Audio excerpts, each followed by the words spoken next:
What's going on, you guys? I think it's been almost 2 weeks since my last video, uh, which is because I was on a cruise for a little while. I'm back. I got back 2 days ago. Had my first training session since before the cruise yesterday. But the clips that I'm gonna show um, are not going to be from this week. They're going to be from the previous week, so before I left for my cruise. So that's going to be a 465 squat set of 5, which went well, super easy. It's building up to, I'm going to hope for around a 530, 535 squat set of 5, week 4. I just did 495 for a set of 5 yesterday, which will be in next week's video, and you guys will get to see how that went. Then I had, let's see, what did I do? I had, I think, a 495 triple on deadlift, which went well, as you can see here. Pretty easy, nothing really to write home about. Don't know exactly what I'm setting myself up for there, but we'll see how this coming week goes, and that'll give me a better idea. And then bench, I think I did a 345 single on bench. Super easy. Looking to do probably around 385 again this block. Kind of a repeat of last block, but hopefully make it a little bit, make it look a little easier, just feel stronger. We'll see how it goes. Anyway, so that was this week's training. This video, I'm going to talk about nutrition. The last video I posted, one of my friends who trains at at the Vault in Sarasota asked me, about pre-training nutrition, right? So, I've talked about eating before on this channel, and I do want to clarify, I am not a nutritionist. I am not a registered dietitian. I am not certified in any way to legally give nutrition advice. So nothing that I'm saying is medical advice. If you have dietary restrictions or anything like that, consult with a medical doctor and a registered dietitian, right? If you, for whatever reason, have special circumstances, don't listen to internet advice from random powerlifters. If that's not you, though, I'll tell you a little bit about what I do versus what I recommend, right? So what I was asked specifically was what I eat before training. What I eat before training is about an hour and a half to 2 hours before I lift. I usually have about 5 ounces of chicken, which that is weighed cooked, and then 90 grams of rice, which that is weighed before cooking. So that ends up being, I don't know, probably 4 times that when you cook it. But I don't know, I don't weigh it after cooking. So that in total ends up being about 580-ish calories. I usually also, now that I'm bulking, will have like a little Uncrustable type, PB&J sandwich thing, or a protein bar, or something that adds like another 200-ish calories, plus some carbs, a little bit of protein, a little bit of fat. And now this is not necessarily what I would say ideal for everyone, right? Personally, I've taken notes over the years, and I know like how I respond to food. I know about how long it takes me to for food to settle. I know like what I respond well to, but for you that might be different, right? And in general, what's most important before training is really just getting in some carbs. That's what your body uses as an energy source before relying on anything else, right? Like if you are really deep into your, you've cut through, you've used up your glycogen stores, right? Because you're running, an ultra marathon, right? You've got no glycogen left in your body or whatever, and you start dipping into your fat reserves. Like that's a completely different event, a completely different sport, completely different realm entirely.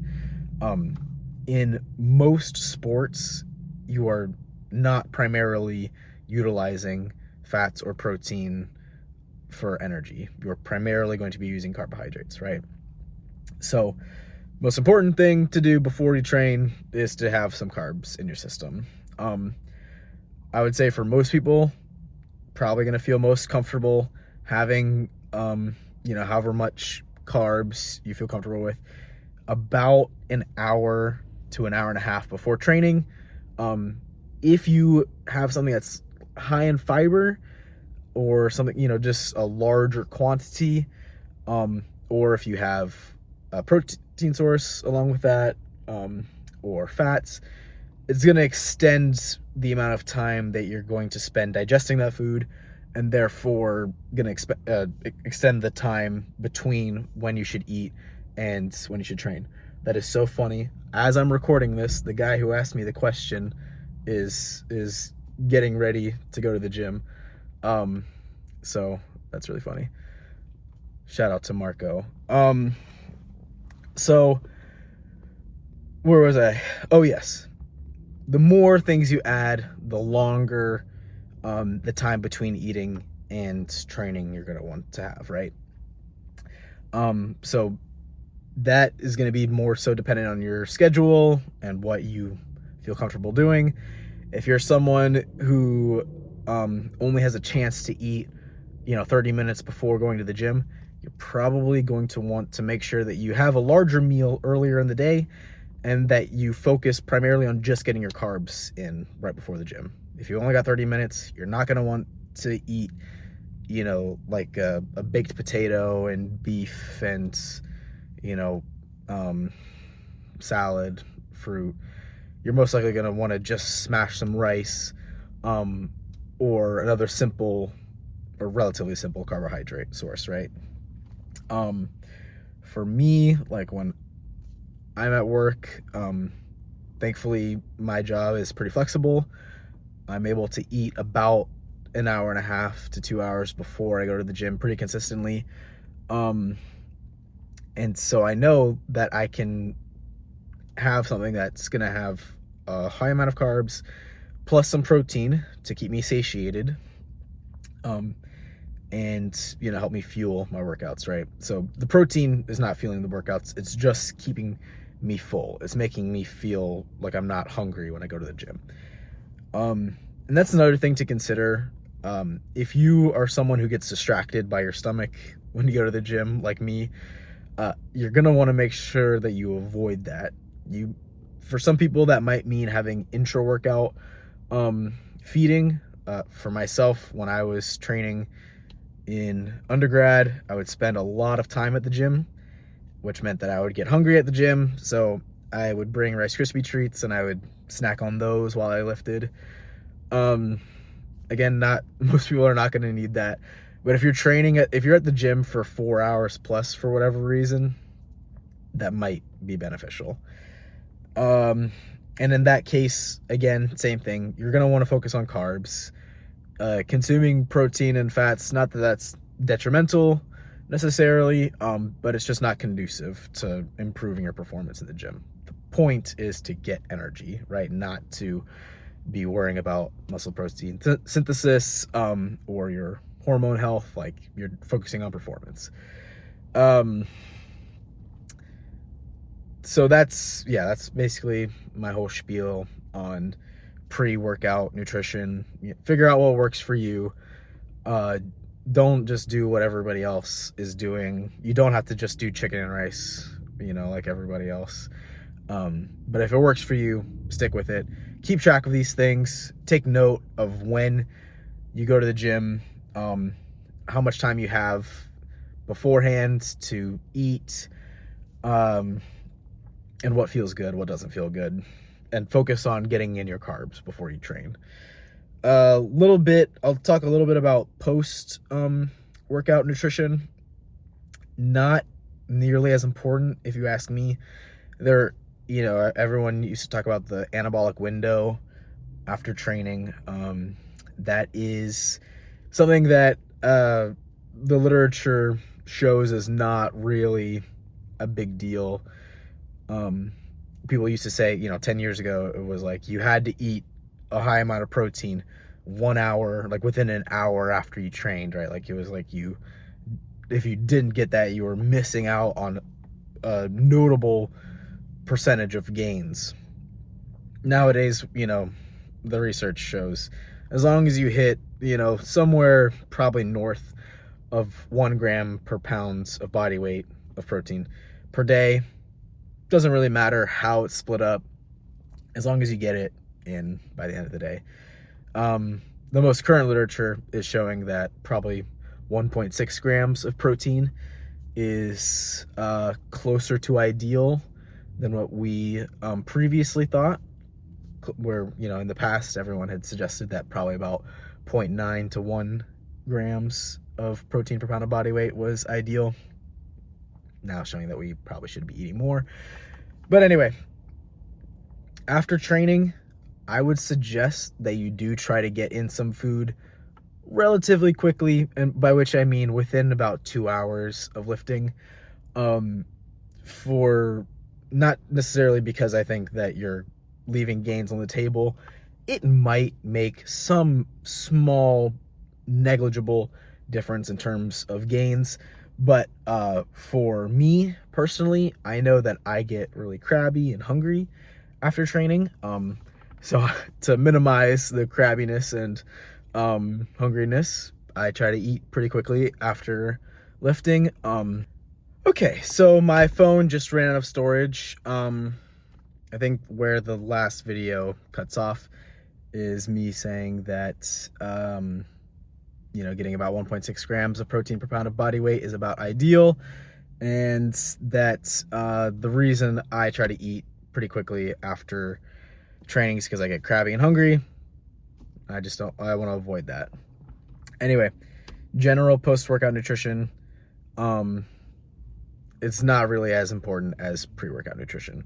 As long as you are hitting your goals, getting enough protein, enough fat, and enough carbs, about 1 gram to 1.6 grams of protein per pound of body weight, 0.3 to 0.5 grams of fat per pound of body weight for hormone health, and filling in the rest with carbs for your energy is going to be about what you need for the day.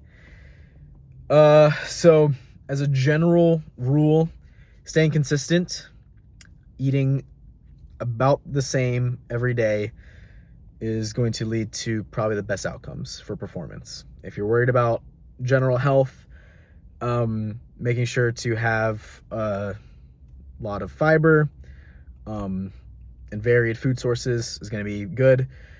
But for performance, the most important thing is just being consistent. I'm very rarely worried about how my performance is going to be from day to day because I eat the same, sleep the same, train the same. Like, I know that I'm going to consistently be improving because I'm doing everything right. And if your goal is to maximize performance, eating the things that make you feel good and hitting those macros and micros is going to be the most important thing you can do. So yeah, that's my spiel. Pre-workout nutrition, making sure to focus primarily on carbs, figuring out what works best for you in terms of specifics and timing. And then post-workout, just making sure to get in your calories for the day. Generally speaking, eating a protein source closer to your training is probably going to have, a small improvement on gains, but not something that you should necessarily be too anal about. And then just getting your daily fats for hormone health. Anyway, that's my video. If you guys like this, of course, leave it a like. Comment what you guys want to see next. And I'll catch you in the next one.